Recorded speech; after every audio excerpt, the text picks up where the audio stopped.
මේ සූත්‍රය තියෙන්නේ මෙන්න මේ විදියට. භද්‍ර යොබ්බනේන සමන්නාගතෝ. භද්‍ර යොබ්බනේ කියලා කියන්නේ භද්‍ර යෞවන වයස.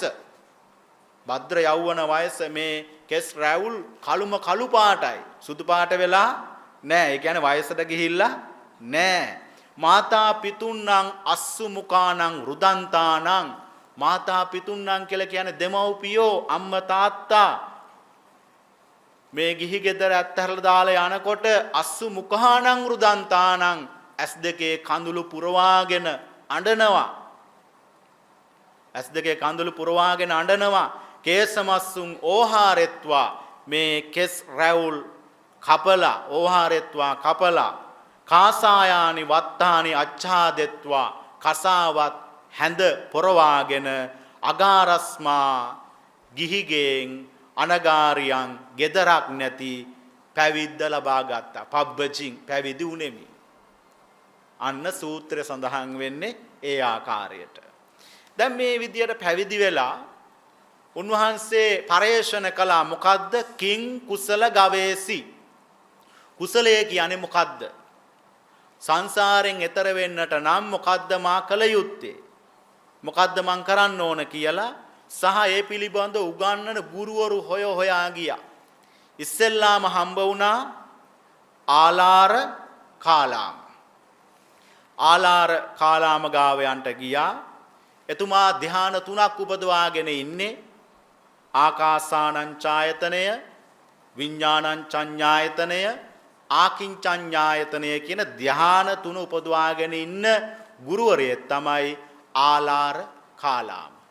මේ සංසාරයේ පාරමිතා පුරාගෙන එන මහා ප්‍රඥාවන්තයෙක්නේ අපේ සිද්ධාර්ථයන්. බුද්ධත්වය ලබන අන්තිම ආත්මේ අර ධ්‍යාන 3 ඉක්මනින්ම උපදවාගත් අවබෝධ කරගත්තා. ආලාර කාලාමයනුත් අපේ සිද්ධාර්ථයනුත් මේ දෙදෙනාම එක හා සමාන තත්වයටපත් වුණා. දෙදෙනාගේම සිහිය, සතිය, වීරය, ශ්‍රද්ධාව, ප්‍රඥාව එක හා සමානයි. එක හා සමානයි. ආලාර කාලාම යෝජනාවක් කළා. මෙන්න මේක තමයි නිවන. මීට වඩා දෙයක් මම දන්නේ නැහැ. ඒ නිසා අපි මේ ඉන්න ගෝලයෝ ටික බෙදාගෙන අපි මේ ගෝලයන්ට මේ ධ්‍යාන 3 උපදවා ගැනීම සඳහා අවශ්‍ය කරන උපදෙස් ලබා දෙමු කියලා යෝජනා කළා. ඒ යෝජනාවට එකඟ වුණාද පින්වතුනි? ඒ යෝජනාවට එකඟ වුණේ නැහැ. ඊට පස්සේ සිද්ධාර්ථ බෝසතාණන් වහන්සේ මේ ධ්‍යාන 3ට අමතරව තව දේවල් දන්න අවබෝධ කරගත්ත පිරිස් මේ ಭಾರತයේ ඉන්නවාද කියා සොයා ගියා. එහෙම ගියයින් පස්සේ හම්බ වුණා කවුද? උද්දකරාම පුත්ත. උද්දකරාම පුත්ත නේව සංඥා නා සංඥායතනය කියන ධානය උපදවාගෙන ඉන්න පුද්ගලයා. එතකොට උගන්නන කෙනෙක් නෙවෙයි, ඒක උපදවා ගත්ත කෙනෙක්. ධානයට සමවදින්න පුළුවන්. සූත්‍ර සඳහන් වෙනවා. ඔබ වහන්සේ මේ ධානය උපදවා ගන්න අවශ්‍ය කරන උපදෙස් උගන්වන කෙනෙක්ද? නැත්නම් මේ උපදවාගෙන ඔබ වහන්සේට මේ ධානයට සමවැදිලා ඉන්න පුළුවන්ද කියලා. ඔව් මම උපදවාගෙන ඉන්න කෙනෙක්. මට එය සමවැදිලා ඉන්න පුළුවන්. අපේ සිද්ධාර්ථ බෝසතාණන් වහන්සේ බොහෝමත්ම කෙටි කාලයකින් උද්දකරාම පුත්තකෙන් නේව සංඥා නා සංඥායතනය ඉගෙන ගත්තා. ඉගෙනගෙන උද්දකරාම පුත්තත් ආලාර කාලාමයන් ප්‍රකාශ කළා වාගේ කිව්වා මේක තමයි නිවන. මේක තමයි සදාකාලික විමුක්තිය. මීට වඩා දෙයක් මම දන්නේ නැහැ. ඒ නිසා මේ ඉන්න ගෝලයෝ ටික බෙදා හදාගෙන අපි මේ ධාන 4 මේ ගෝලයන්ට උගන්වමු. ඔබ අප සියලුම දෙනාගේම පිනට අපේ සිද්ධාර්ථයෝ ඒ යෝජනාවට එකඟ වුණේ නැහැ.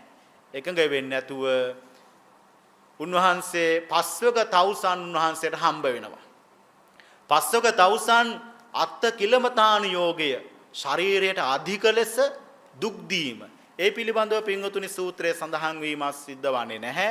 නමුත් අදටත් දුර්ගේශ්වරී කඳු පාමුල ගල් ගුහාවක් තිබෙනවා. ඒ ගල් ගුහාව ඇතුළට අපි යන්නත් ඕන ඔළුව නමාගෙන තිරුවානා ගල් වලින් යුක්ත ඒ දුර්ගේශ්වරයේ කඳු මුදුනේ උන්වහන්සේ දුෂ්කර ක්‍රියා සිදු කළාය කියලා සඳහන් වෙනවා. එතකොට